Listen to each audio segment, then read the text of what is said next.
Friends, ये हमारे पास एक डेटा है जो 5000 रोज एंड 20 कॉलम्स में है।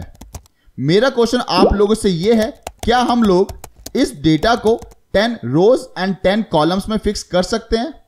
जिसका मतलब मैं इस कंप्लीट डेटा को जो अभी 5000 रोज एंड 20 कॉलम्स में है, क्या मैं इसको सिर्फ और सिर्फ 10 रोज एंड 10 कॉलम्स में देख सकता हूं? सो मे बी आप लोगों का आंसर होगा, सर ये कैसे पॉसिबल है? ये डेटा तो बहुत बड़ा है एंड इसको हम छोटे से स्पेस में कैसे देख सकते हैं? तो आइए फ्रेंड्स देखते हैं कि इस काम को कैसे किया जा सकता है।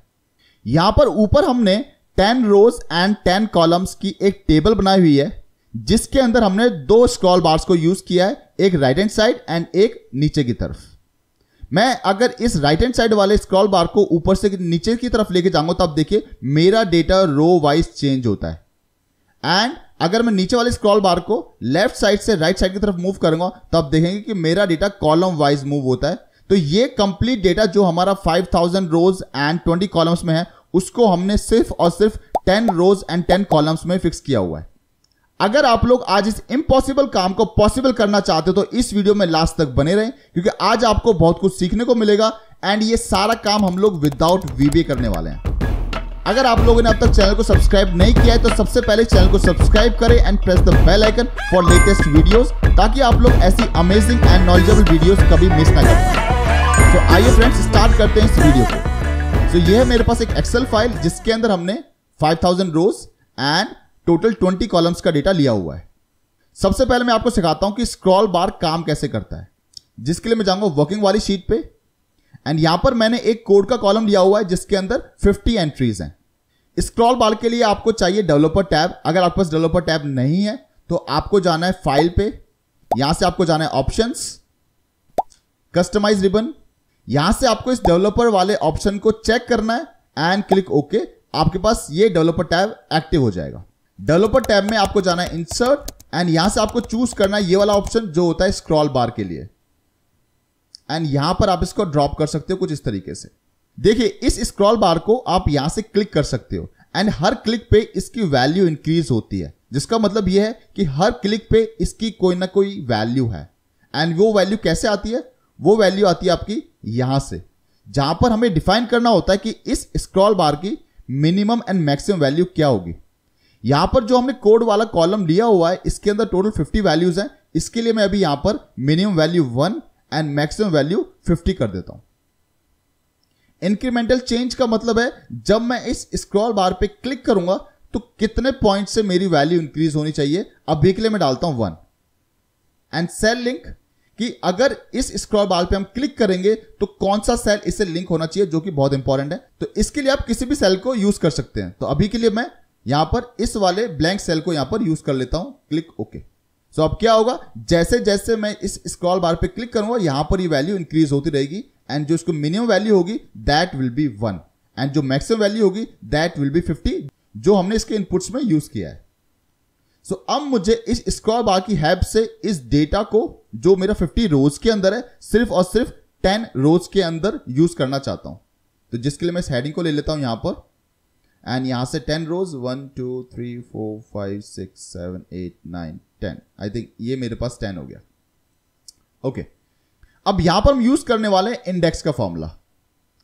फ्रेंड्स, जिनको इंडेक्स का फॉर्मूला नहीं आता है, मैं उनको रिकमेंड करूंगा कि सबसे पहले ऊपर आई बटन पे क्लिक करके आप इंडेक्स वाली वीडियो को देखो कि इंडेक्स का फॉर्मूला क्या होता है, कैसे एक्सेल के अंदर यूज किया जाता है।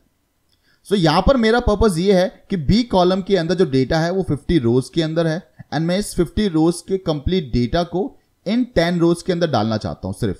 सो यहां पर जो एरे है, एरे के अंदर हम इस कंप्लीट रेंज को सिलेक्ट कर लेंगे एंड मैं इस कंप्लीट रेंज को फ्रीज करूंगा F4 से, क्योंकि जो मुझे आउटपुट चाहिए वो इसी रेंज में से चाहिए, कॉमा रो नंबर कि कौन सी रो की वैल्यू चाहिए आपको। अभी के लिए मैं सिर्फ और सिर्फ इस सेल को सिलेक्ट करता हूं एंड प्रेस F4, क्योंकि मैं इसको भी फ्रीज करूंगा। मुझे कॉलम नंबर का कोई रेफरेंस नहीं देना, क्योंकि हमारे पास एक ही कॉलम है। Bracket close, hit enter. तो यहां पर क्या होगा कि इस डेटा के अंदर जो सबसे पहली वाली वैल्यू है वो आपको यहां मिल जाएगी। अब अगर मैं इस फॉर्मूले को ऊपर से लेकर नीचे तक पेस्ट करता हूं, तो मेरे पास सेम वैल्यू आती है सारे की सारी सेल्स में, बट हमें ये नहीं चाहिए, हमें तो सीक्वेंस में सारी वैल्यूज चाहिए। अब यहां पर ये सेम वैल्यू क्यों आई है? क्योंकि हर सेल के अंदर एक ही फॉर्मूला लगा हुआ है, वो भी इस 1 रो नंबर के रेफरेंस के साथ। बट आइडियली हमें क्या चाहिए, यहां पर हमें चाहिए 1 का रो रेफरेंस नंबर जिससे मेरी पहली रो की वैल्यू आएगी। यहां पर चाहिए हमें रेफरेंस नंबर 2। सो अगर मैं यहां पर डालूंगा 2, सो मुझे ये सेकंड वाली वैल्यू को पिक करके देगा। एंड यहां पर अगर मैं रेफरेंस यूज करूंगा 3, सो यहां पर ये तीसरी वाली वैल्यू को निकाल देगा जो है आपकी ये वाली। इसका मतलब यहां पर हमें डायनामिकली कुछ यूज करना है। तो हम क्या करेंगे, इस फॉर्मूले के अंदर जहां पर हमने रो नंबर के लिए इस सेल को चूज किया है, उसके बाद मैं यहां पर यूज करूंगा प्लस रो का फॉर्मूला। सो रो का फॉर्मूला क्या करेगा, जिस सेल के अंदर हम फॉर्मूला लगा रहे हैं उसकी करंट रो को पिक करेगा जो है आपकी 5 एंड -5। तो फ्रेंड्स यहां पर बहुत ध्यान से आपको समझना है कि मैंने क्या किया है। यहां पर मैंने डायनामिक बनाने के लिए रो का फॉर्मूला यूज किया है, जिससे क्या होगा कि मेरी करंट रो की वैल्यू पिक हो जाएगी जो होगी 5 एंड 5 -5। एंड मैंने -5 क्यों लिखा है, क्योंकि मेरी करंट रो यही वाली है। अभी आपको समझ में आएगा कि मैंने -5 क्यों लिखा है। -5 एंड रो मेरी होगी 5, सो 5 - 5 इज 0। सो 0 प्लस I2 मेरा 1 है, तो 1 + 0 इज 1। तो यहां पर जो वैल्यू है वो आपकी सेम रहेगी। बट अगर मैं इस फॉर्मूले को ऊपर से नीचे पेस्ट करता हूं तो क्या होगा कि नीचे वाली रो में रो के फॉर्मूले की हेल्प से मुझे वैल्यू मिलेगी 6 एंड 6 - 5 विल बी 1। सो 1 + 1, क्योंकि I2 की वैल्यू मेरे पास ऑलरेडी 1 है, सो 1 + 1 विल बी 2। तो इस रेंज में से मुझे सेकंड वैल्यू मिलेगी जो होगी आपकी PK1002। एंड जब मैं इस फॉर्मूले को नीचे पेस्ट करूंगा यहां पर, तो यहां पर क्या होगा, यहां पर मेरे पास रो नंबर होगा 7, क्योंकि करंट रो मेरे पास 7 है। तो 7 - 5 इज 2 एंड 2 + 1 इज 3। तो यहां पर मेरे पास थर्ड रेफरेंस मिल जाएगा जो है आपका ये वाला। सो मैं इस फॉर्मूले को अगर मैं नीचे तक ड्रैग कर देता हूं तो अब देखिए आपको सीक्वेंस मिल गया PK1001 से लेके 10 तक। अब अगर मैं इस स्क्रॉल बार पे क्लिक करता हूं नेक्स्ट वैल्यू के लिए, तो यहां पर ये वैल्यू चेंज हो गई एंड इस वैल्यू को चेंज होते देखिए आपका सारा सीक्वेंस चेंज हो गया। यहां पर मेरे पास वैल्यूज थी PK1001 से 1010 तक, बट जैसे ही मैंने नेक्स्ट वैल्यू पे क्लिक किया तब आपका रेफरेंस हो गया। तो अब आपकी जो रेंज है वो होगी PK1002 से लेके PK1011 तक। जैसे जैसे आप इसको इंक्रीज करेंगे, इन्हीं 10 रोज के अंदर आपका कंप्लीट डेटा चेंज होता रहेगा। एंड जब आप इसको लास्ट में लेके जाएंगे तो आपको मिलेगा एरर। एरर क्यों मिला, क्योंकि देखिए सबसे नीचे हम लेके आए तो इसकी वैल्यू आ गई यहां पर 50। तो इसने जो 50 वाली वैल्यू है, जो आपकी लास्ट वैल्यू है, उसको तो पिक कर लिया।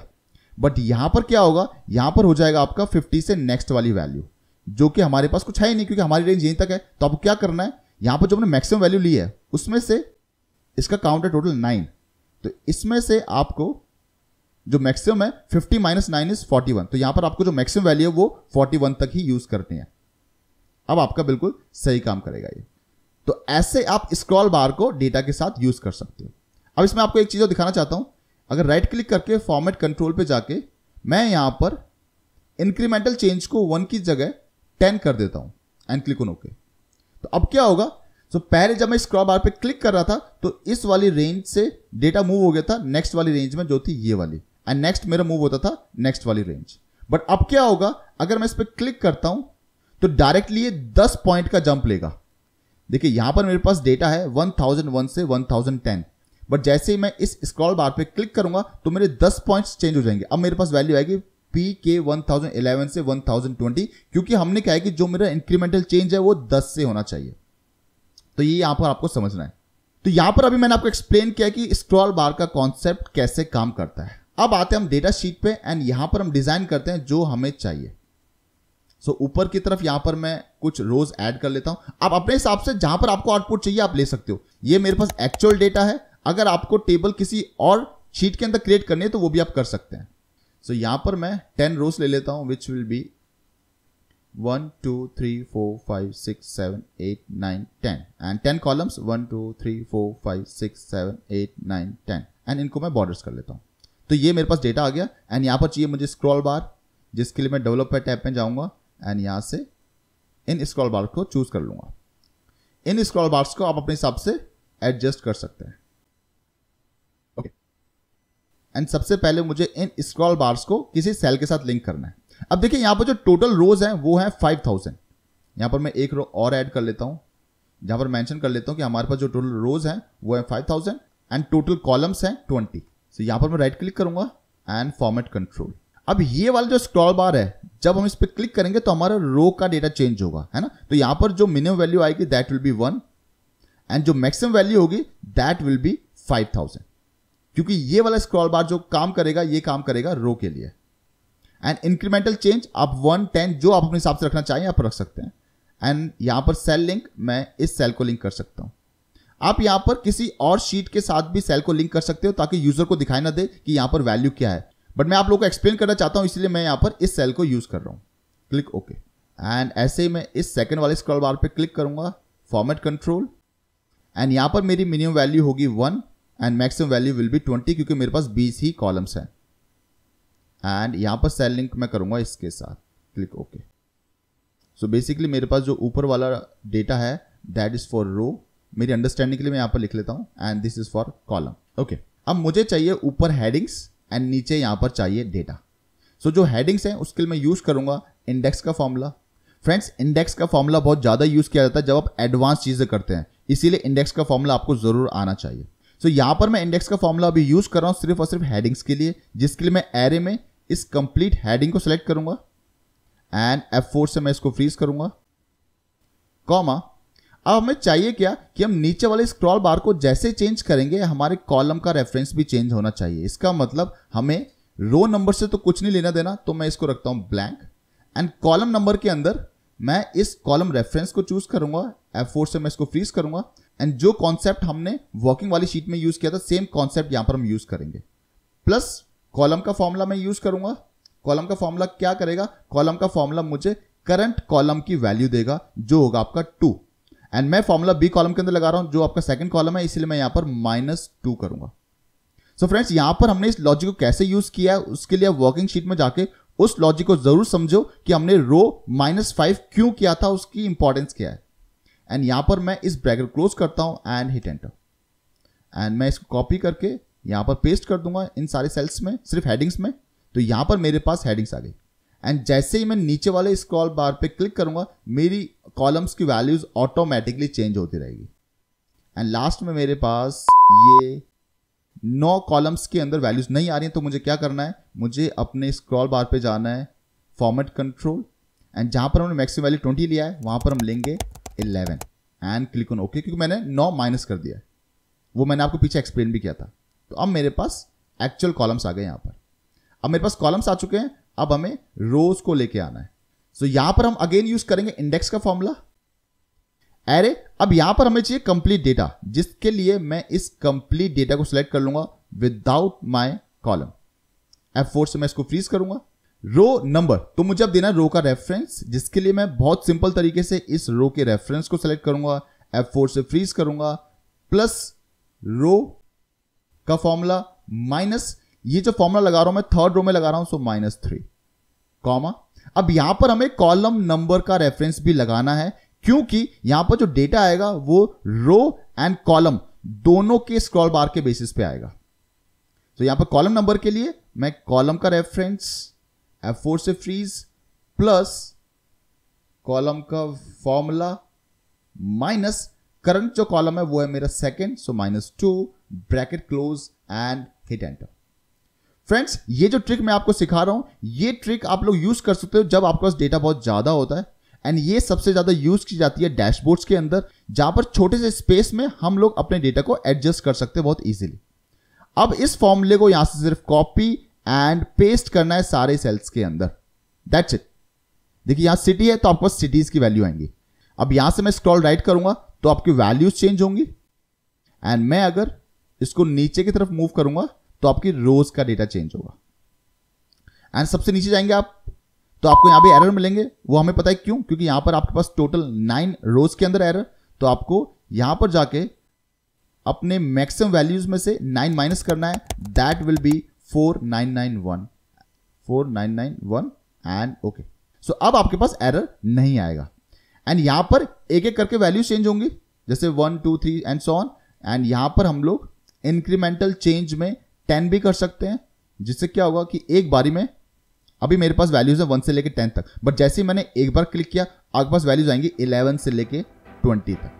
फ्रेंड्स, ये वीडियो आपको कैसी लगे हमें कमेंट सेक्शन में जरूर बताइए। आपका जो भी फीडबैक है वो भी आप हमें कमेंट सेक्शन में शेयर कर सकते हैं। आज की इस वीडियो में इतना ही। नेक्स्ट वीडियो में बहुत जल्दी मुलाकात होगी एक नई एंड इंटरेस्टिंग टॉपिक के साथ। तब तक के लिए good bye and take care.